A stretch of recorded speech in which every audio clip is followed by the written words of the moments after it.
فيما يتعلق بتلاوة القرآن الكريم أنها تقرأ 6 أجزاء و6 أجزاء في اليوم شيخنا الكريم، فتقول ما يتعلق هل الأفضل أن يقرأ الإنسان في اليوم 6 أجزاء أم أن يختم فقط ختمة واحدة ولكن مع التدبر في القرآن الكريم؟ نقول أختي الكريمة استمري على ما أنت عليه، أنت تقرأين 6 أجزاء استمري على ذلك، وإن زدت على 6 أجزاء كان أفضل، واتركي عنك هؤلاء المثبطين. بعض الناس مثبط لن يعمل الخير ولن يترك غيره يعمل الخير. فهذه المرأة الآن تقرأ 6 أجزاء، أتاها من ثبطها وقال لا تقرأين 6 أجزاء، اختمي مرة واحدة في رمضان بتدبر، وهذا كله من وساوس الشيطان. يعني الشيطان يريد أن يحد من إقبال الإنسان على الخير وعلى الطاعة.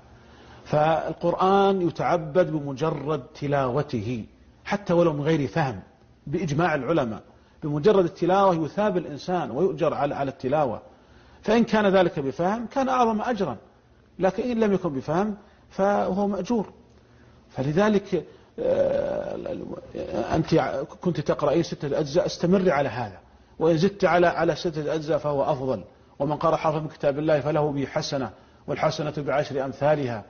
إن تيسر لك أن تقرأ بتدبر هذا هو الأكمل، لكن أحيانا قد لا يتيسر الإنسان لأن الإنسان يعتريه ما يعتريه من العوارض، فأحيانا قد يكون مريضا، قد يكون متعبا، قد يكون مهموما، قد يكون مشغولا، فهذه كلها ربما تحد من أن يقرأ الإنسان بتدبر. هل يترك القراءة؟ لا، يقرأ الإنسان مطلقا سواء كان بتدبر أو بغير تدبر.